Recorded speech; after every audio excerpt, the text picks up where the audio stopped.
I like to drink wine more than I used to. Anyway, I'm drinking more. It's good for you, Pop. I don't know.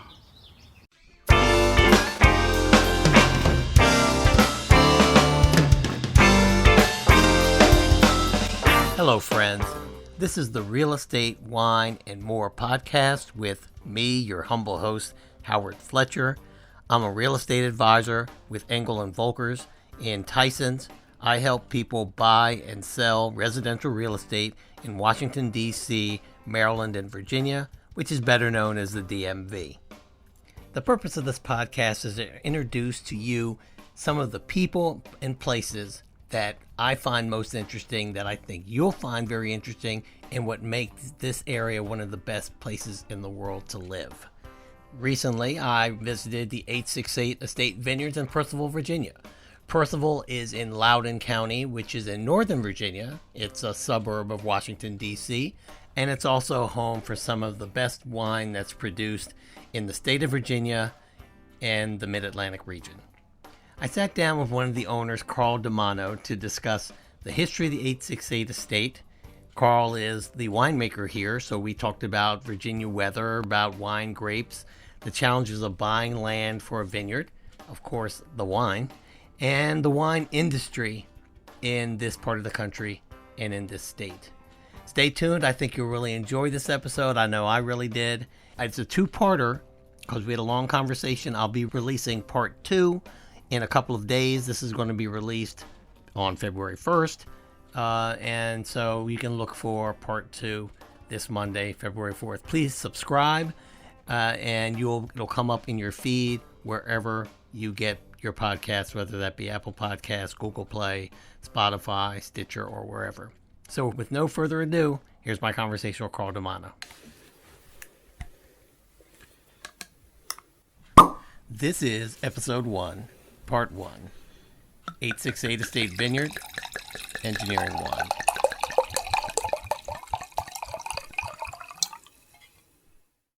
Okay, well, I'm here at the beautiful 868 Estate Vineyard in Percival, Virginia. I had a great drive in. We had a snow a couple of days ago, and it's really beautiful out here. And I'm here with Carl DeManno, who is the president and winemaker of this great place. And welcome to the show. Oh, thank you. Let's start out by just telling me a little bit about your background. Who are you? And then tell me about the history of the estate. Okay, that's quite a bit. Well, I'm the winemaker here. I'm the grape grower. I'm one of the partners. I started out going through school and graduating with a degree in chemical engineering, and then leaving the Northeast to go to New Orleans. I spent 8 years in New Orleans, 4 of which I really enjoyed, 4 of which I was really trying to get out of New Orleans. Wow. And now what years was that? So I did graduate in 89, then moved to New Orleans and was there till the end of 1997. I was a couple of years in and I met my wife, moved her down, so eventually got her a job at Tulane. We both went through Tulane, me in the night program to get an MBA because I needed a hobby to get me off the streets of New Orleans at night. My wife ended up working there and also getting an MBA from Tulane. So when I say I enjoyed 4 of the 8 years, the first couple of years were fun, and then I was really trying to get out. And then my wife came down, and those first couple of years were fun. And then after that, it was trying to find another opportunity, which I did. I ended up moving to California with Chevron, taking a position more an executive level, not executive, but a strategic analyst, which really is what I wanted to do and really was a horrible job. I knew I was in trouble when I did a projection for the year, and my manager came and said, "How can you say we're going to lose money?" It's because we're going to lose money. This is a terrible business. A year later, he came back to me and said, how could you have said we were going to make money in this? I said, because you told me to go back and change my assumptions, and I changed them, and I was right the first time, and I need to find something else to do with my time, because building PowerPoint presentations for a living wasn't really going to do it for me. When I was in New Orleans, I was in the refinery, and at the end of the day, we had a product, whether it be sulfur, whether it be gasoline, whether it be diesel, whatever. And turns out, as much as I wanted to get away from that, I missed it. I missed having something concrete that I had made at the end of the day, which is a segue into the wine industry. While we're living in Northern California, we're living in Oakland, we're spending all our time in the wine industry. And having seen that, and then seeing a harvest, and saying, okay, those are pipes and materials handling and reactors and all the stuff I already know, only on a smaller, less dangerous scale. I can do that. And so the idea of getting into the wine industry was born there. That's interesting. You're the fourth person who's either a chemical engineer or a chemist that I know who now makes wine. Yeah, I can see that. I've come across a few, a couple of doctors, a couple of anesthesiologists, people with that background. Though when I did eventually leave Chevron, I went to UC Davis, University of California at Davis, in their enology program, their winemaking program, and but at the end of 2003, I came back to the East Coast. I, like you, was a grad student who was a little older. Nobody was going to hire me as executive VP of winemaking right out of school, so I had to do something else. And that something else was to come to the wild, wild East, where I could be both the bottle washer and tank cleaner and the executive VP of production, all at the same time. It was an opportunity to wear all the hats. Now, another common thread in these interviews that I've done is UC Davis.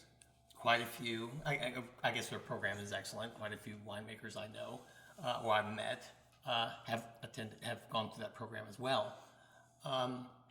They tell me that, and these are all people that make wine now on the East Coast, that winemaking in California is much different than winemaking here in the East Coast, because of the grapes and how you can't necessarily manipulate the growing conditions here. You're sort of at the mercy of the weather here, where in California it's not as much. Maybe wildfires, but not the weather. Would you concur with that point of view? To some degree. I mean, winemaking is winemaking. Now, in California and regions like it, it's effectively a desert, so you're less worried about disease. You have some control because you can control irrigation. Do you want to stress the vine a little? Do you want to give it some water and then give it some growth and get some canopy and such as that? Where here you're going to get rain and humidity every year, every summer, so that is a little bit out of your control. The only other thing in California is, because it is dry, because it is nearly ideal for growing grapes, you can decide to pick early, decide to pick late, hang the fruit if you want. The threat of disease setting in is a lot less, so you can make some decisions where here you've got a storm rolling in, you have to pick grapes, you don't really have a choice. Or a storm just rolled in and the disease is setting in, you have to go and pick grapes. So you can be a little more selective there, but at the end of the day, winemaking is winemaking. Those who come to the East Coast and weather a few vintages see that it's harder here. Yes. I will talk to folks back in California who complain that they got a tenth of an inch of rain in October, and my God, what's going to happen? The tenth of an inch of rain we call 10 to 11 o'clock on Monday, and then it just continues on from there. So it's not really for the faint of heart here. California, within reason, you can usually rely on a vintage being similar. You'll get some vintages that are better than others.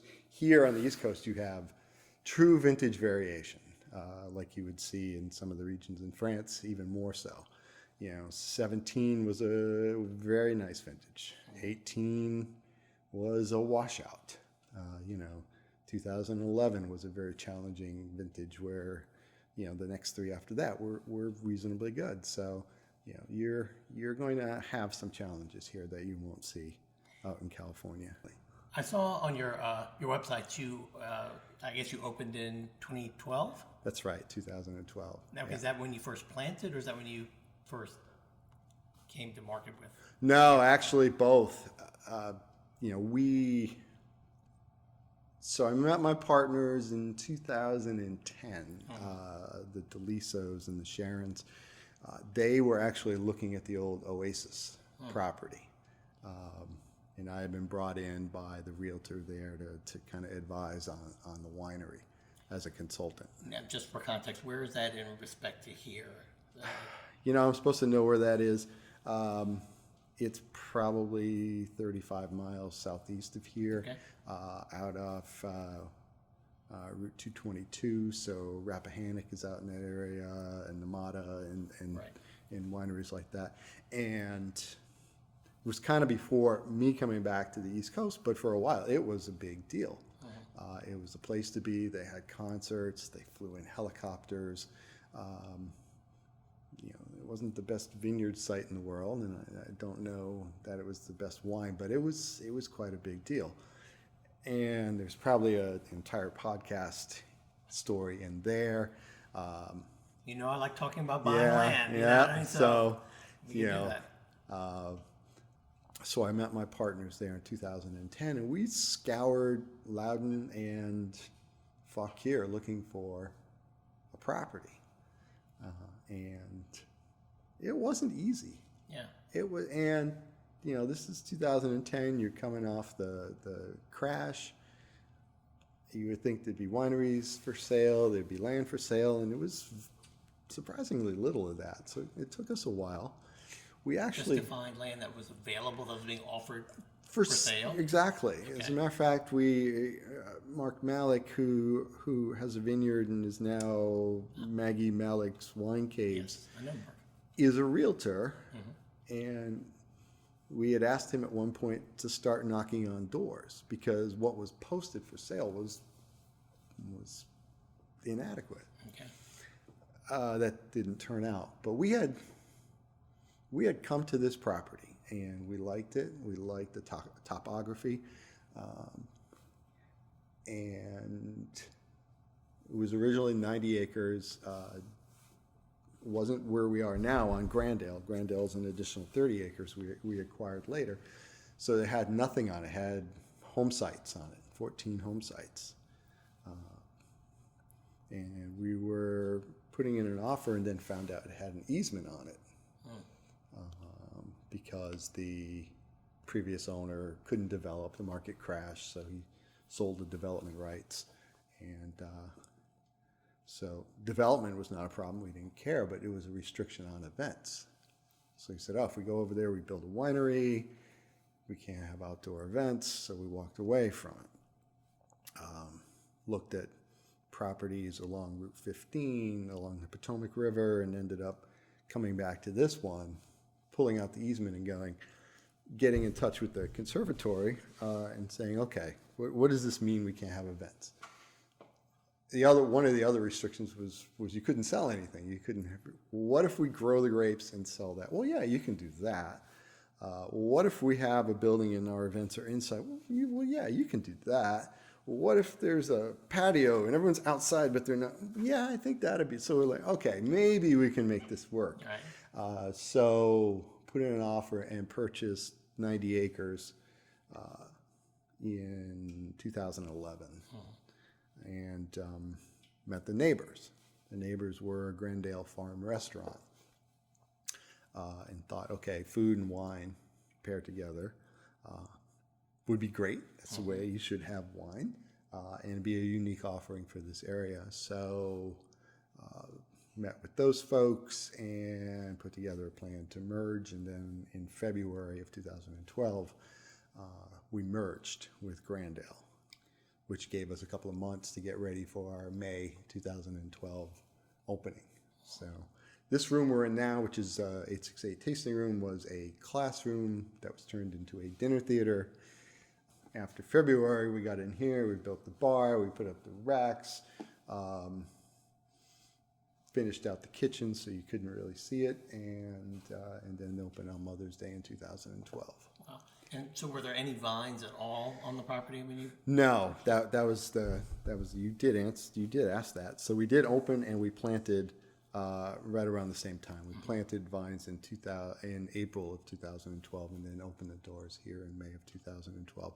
So the initial planting was about 10 acres, and with the idea that we would sell other people's wine for the first couple of years to get started. So I had come to the East Coast in end of 2003. I was working at Sugarloaf Mountain Vineyard in Dickerson, Maryland. Been there? Yeah. So I planted that initial vineyard, designed the winery, built the winery there. It's beautiful out there. Apparently I was bored because I started my own label as well. Okay. So my wife and I started a label called Revolution. So we had inventory. Okay. So part of our buy-in to this project was to bring the Revolution wine, to bring that inventory. So we started off selling Revolution. We started off selling some Chatham Creek wine, because I've known John Winter down there for quite a long time. We brought in some Barbersville. We bought some bulk wine that fall and put our own label on it and started, getting some traction there. So yeah, that's how we started. So the planting in 2012 yielded its first crop in 2014. So 14 was our first vintage off this property, and we've steadily moved toward being 100% estate grown since then. 2017, we're about 95% grown here. The other 5% came from our neighbors down the road. So we're 100% Loudoun County and 95% grown on the property. Well, okay, we're going to take a break, and then we'll come back. I'm going to ask you a little bit about the weather we've had lately and some other things, okay? Okay.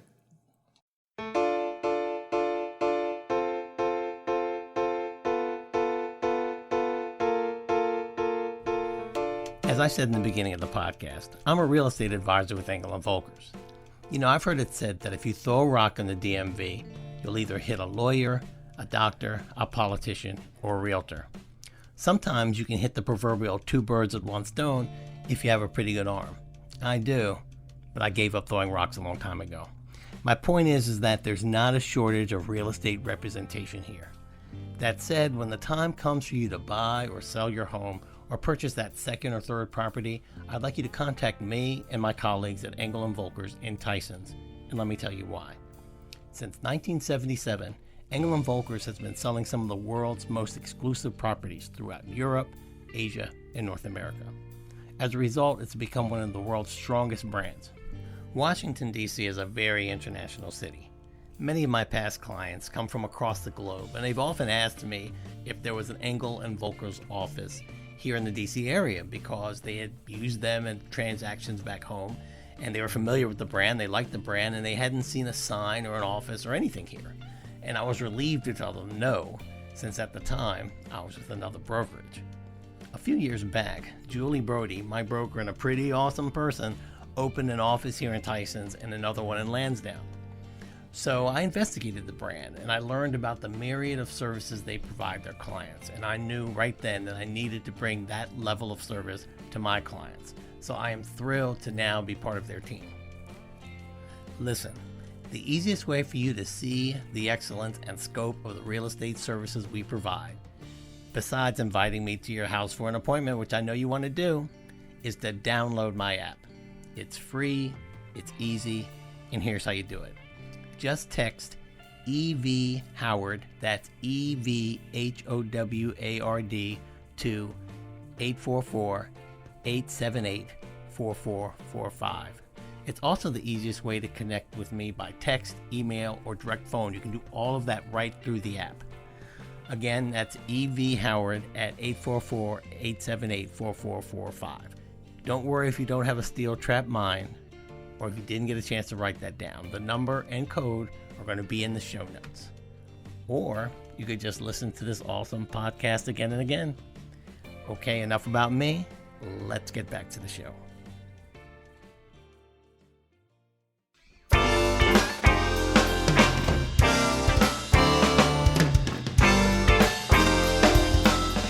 Well, that's it for part one of my conversation with Carl DeManno of 868 Estate Vineyards.